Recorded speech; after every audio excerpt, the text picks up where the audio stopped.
Harley-Davidson's new CEO, Artie Starrs, just made waves across the motorcycle industry. Rumors are flying, YouTube channels are exploding, social media is buzzing. Everyone's talking about a revolutionary new Harley engine that's supposedly going to save the company. But here's what nobody's telling you. There's a massive problem with this entire story. And today I'm going to expose the truth, the real story behind the hype, what's actually happening at Harley-Davidson, and why this revolutionary engine might not save anything. Subscribe if you want the truth without corporate spin or YouTube clickbait. Bell icon. Drop a comment with your thoughts on Harley's engine future. Let's go. First, let's talk about what people are claiming, because the internet is absolutely losing its mind over this. Multiple YouTube channels have posted videos claiming Artie Starrs confirmed a revolutionary new Harley engine. Titles like Harley's new CEO confirms game-changing engine, revolutionary motor coming to Harley-Davidson, the engine that will save Harley. Social media forums are exploding. Reddit threads, Harley fan groups, everyone's speculating. What displacement? What configuration? V-twin? Something else? When's it coming? Which models? The speculation is endless and it all sounds incredible. A revolutionary new engine, modern technology, liquid cooling, high performance, fuel efficiency, emissions compliance, everything Harley needs to compete in 2025 and beyond. There's just one problem. It's not confirmed, at least not the way people think. Let's establish context. Who is Artie Starrs? Because understanding him is critical to understanding this entire situation. Artie Starrs became Harley-Davidson's president and CEO on October 1st, 2025. That's just over 1 month ago.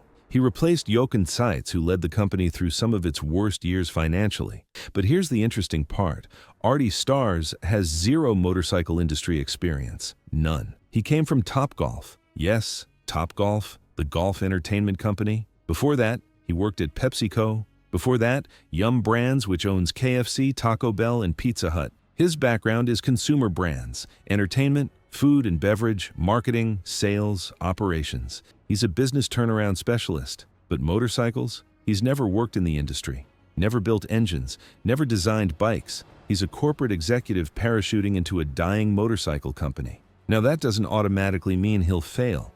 Plenty of CEOs succeed in industries they've never worked in. But it does mean we should be skeptical, very skeptical, especially when rumors start flying about revolutionary new engines. So what did Artie Starrs actually say? Because this is where the truth gets interesting. Artie Starrs gave statements to investors and media about Harley's future strategy. He talked about profitability, about affordable models, about expanding the customer base, about innovation and technology. And yes, he mentioned engines. He talked about the Revolution Max platform. He mentioned continued development, future applications, expanding the platform into more models. But here's what he didn't say. He didn't announce a brand new engine from scratch. He didn't reveal a revolutionary motor that's never been seen before. He didn't confirm specs, displacement, or launch dates for some secret project. What he actually confirmed was continued investment in the Revolution Max engine that already exists, an engine Harley launched in 2021, 4 years ago. It's not new, it's not revolutionary in 2025, it's an existing engine that Harley's barely using. The YouTube clickbait took his statements and spun them into something they're not. They took continued development of Revolution Max and turned it into revolutionary new engine confirmed. That's misleading at best, dishonest at worst. Let's talk about what the Revolution Max actually is, because this is the engine everyone's hyping, and it's important to understand what we're dealing with. The Revolution Max is Harley's liquid-cooled DOHC 60-degree V-twin engine family. It comes in 2 displacement options, 1250cc and 975cc. The 1250 makes 145 horsepower and 94 pound-feet of torque. The 975 makes 115 horsepower and 71 pound-feet of torque. These are modern engines, double overhead cams, 4 valves per cylinder, liquid cooling, variable valve timing on the 1250, high compression ratios. They scream to 9,000 RPM. They make serious power. They're smooth. They're reliable. They meet all emission standards, and they're excellent engines. Truly excellent. Reviewers love them. Riders love them. They're powerful, responsive, and bulletproof. This is genuinely good engineering from Harley-Davidson. But here's the problem. Harley launched the Revolution Max in 2021, 4 years ago. It debuted in the Pan America 1250 adventure bike and the Sportster S. Those are the only two models that use it. 2 bikes in 4 years. The Revolution Max could power a whole lineup: sport bikes, cruisers, touring bikes, baggers, standard bikes. Harley could build 10 different motorcycles around this engine family, but they don't. They build 2, and they're not even popular models. The Pan America is a sales disaster. It can't compete with BMW, Triumph, or KTM. The Sportster S is an identity crisis. It's not a cruiser, not a sport bike, not anything coherent. It's confused, and sales show it. So when Artie Starrs talks about expanding Revolution Max into more models, that's not a revolutionary announcement. That's Harley finally doing what they should have done 4 years ago, using a great engine they already have. Now let's address the elephant in the room, the Milwaukee-Eight, because this is Harley's main engine, and it's not going anywhere. The Milwaukee-Eight is Harley's air-cooled pushrod 45-degree V-twin. It comes in multiple displacements: 107 cubic inches, 114, 117, 121 in the CVO models. This engine debuted in 2017. 8 years ago. It's old technology: pushrod valve train, air cooling, 2 valves per cylinder. Ancient by modern standards, but it's what Harley fans want. It's what defines a Harley: the look, the sound, the feel, the character. And Harley sells way more Milwaukee-Eight bikes than Revolution Max bikes. The touring lineup, the cruiser lineup, the Softail lineup, all Milwaukee-Eight. That's 90% of Harley's sales volume, maybe more. So even if Harley expands Revolution Max, they can't abandon Milwaukee-Eight. Their core customers demand it. Their brand identity depends on it. Air-cooled V-twins are what Harley means. That means Harley's stuck maintaining 2 completely different engine platforms. Revolution Max for performance models, Milwaukee-Eight for traditional models. That's expensive, complicated, inefficient, but they have no choice. And here's the real problem. The Milwaukee-Eight is stagnant. It hasn't had significant innovation since launch, just displacement bumps. The 117 for 2026 is barely different from the 114. More cubic inches. That's it. Nothing revolutionary. Nothing game-changing. If Harley wants to innovate, they need to do something with Milwaukee-Eight. But they can't, because any significant change alienates their core customers. They're trapped. Revolution Max isn't Harley's problem, and it's not the solution. The real problems go way deeper. Problem 1. Demographics. Harley's customer base is dying. Average buyer age is 55 and rising. Boomers are aging out. Young riders aren't buying Harleys. They can't afford $30,000 motorcycles. And they don't want air-cooled cruisers. They want sport bikes, adventure bikes, modern technology. Harley needs young customers, but they're not building bikes young people want at prices they can afford. The Revolution Max could help with that, but only if Harley builds the right bikes at the right prices, which they're not doing. Problem 2. Pricing. Harleys cost too much, way too much, $30,000 to $50,000 for motorcycles that haven't changed in years.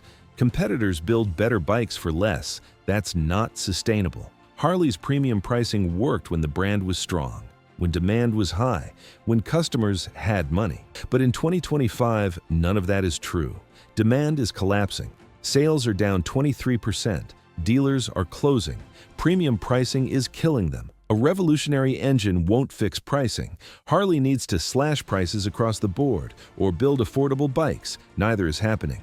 Problem 3. Quality. Harley quality has declined. Milwaukee-Eight oil sumping, Softail recalls, electrical problems, paint defects, build quality issues. Consumer Reports ranks Harley near the bottom for reliability. You can't charge premium prices for declining quality. Customers notice. Word spreads. Brand reputation suffers. A new engine won't fix that. Better manufacturing will. Better quality control will. Better engineering standards will. None of which Harley's doing.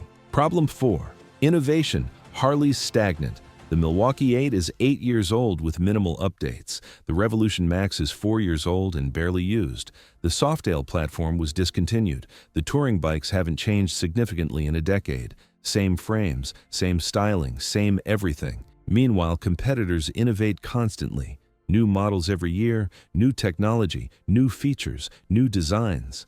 Harley's standing still while the industry races forward. One engine platform won't fix that. Harley needs a culture of innovation, continuous improvement, rapid development cycles. They need to act like a modern motorcycle company, not a heritage brand coasting on nostalgia. Problem 5. Leadership. Artie Starrs has no motorcycle experience. He's a corporate turnaround guy from the food and entertainment industries.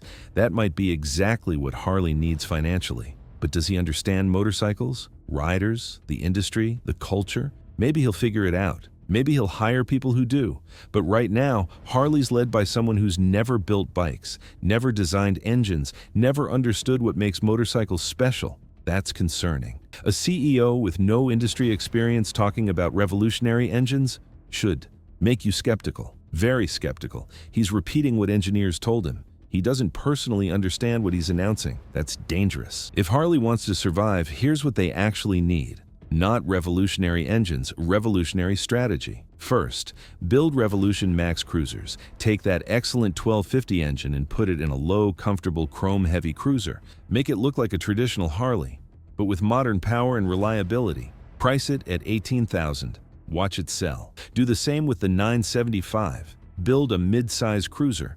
$15,000. Compete with Indian Scout, Triumph Bonneville, Yamaha cruisers. Give people an affordable Harley with modern technology. Stop putting Revolution Max in adventure bikes and confuse Sportsters. Build bikes Harley customers actually want. Second, cut prices dramatically, 20 to 30% across the board. A Street Glide should cost 22 grand, not 32. A Heritage should cost 16 grand, not 23. A Fat Boy should cost 18 grand, not 24. Will margins suffer? Yes, but sales will increase, volume will return, dealers will survive, the brand will stabilize. That's better than the current death spiral of high prices and collapsing sales. Third, fix quality. Immediately, invest in manufacturing, better processes, better quality control, better testing. Stop shipping bikes with problems. Stop quietly fixing issues without recalls. Stop cutting corners. Charge less and build better. That's how you rebuild a brand, not by charging more for declining quality. Fourth, innovate constantly. New models every year, new technology, new features, electronic suspension, adaptive cruise control, collision warning, blind spot monitoring. All the tech competitors have. Stop being 10 years behind. Update the Milwaukee-Eight, variable valve timing, better fuel injection, improved cooling. It can be done without losing the air-cooled character. Porsche does it with air-cooled engines. Harley can too. Fifth, hire motorcycle people, engineers who love bikes, designers who understand riders, executives who grew up on motorcycles, people who get it. Not just corporate suits from other industries. Artie Starrs might be great at business, but he needs people around him who understand motorcycles. Without that, Harley will keep making the same mistakes. So here's the truth, the complete truth, about Harley's revolutionary engine. It already exists. It's called the Revolution Max. It launched in 2021. It's an excellent engine, modern, powerful, reliable, everything Harley needs. But Harley barely uses it. 2 models in 4 years. Wrong models, wrong pricing, wrong strategy. When Artie Starrs talks about expanding Revolution Max, that's not revolutionary. That's finally using an engine they already have. 4 years too late. Will it save Harley? No, not by itself. Because engines aren't Harley's problem. Strategy is, leadership is, pricing is, demographics is, quality is, innovation is. A great engine in the wrong bikes at the wrong prices won't save anything. Harley needs to build the right bikes, at the right prices, with the right quality, for the right customers. Until they do that, no engine will save them, revolutionary or otherwise. Harley's new CEO didn't confirm a revolutionary new engine. He confirmed continued development of an engine that already exists, the Revolution Max, launched 4 years ago, barely used, finally being expanded into more models. That's not revolutionary. That's Harley catching up to where they should have been in 2021. Will it help? Maybe. If they build the right bikes, at the right prices, for the right customers. But that's a lot of ifs. And Harley's track record suggests they'll probably get it wrong. The real problem isn't engines, it's everything else. Pricing, quality, innovation, demographics, leadership. Until Harley fixes those fundamental issues, no engine will save them. Don't believe the hype. Don't believe the clickbait. The revolutionary engine everyone's talking about isn't new, isn't revolutionary, and won't save Harley-Davidson. Drop a comment. Do you think the Revolution Max can save Harley if they use it right? Or is the company beyond saving? Let's hear your take. Subscribe for honest analysis of Harley's collapse without YouTube clickbait or corporate spin. This channel tells the truth, always. Harley's CEO didn't confirm what people think he did, and the revolutionary engine won't save the company. That's the truth, and you deserve to know it.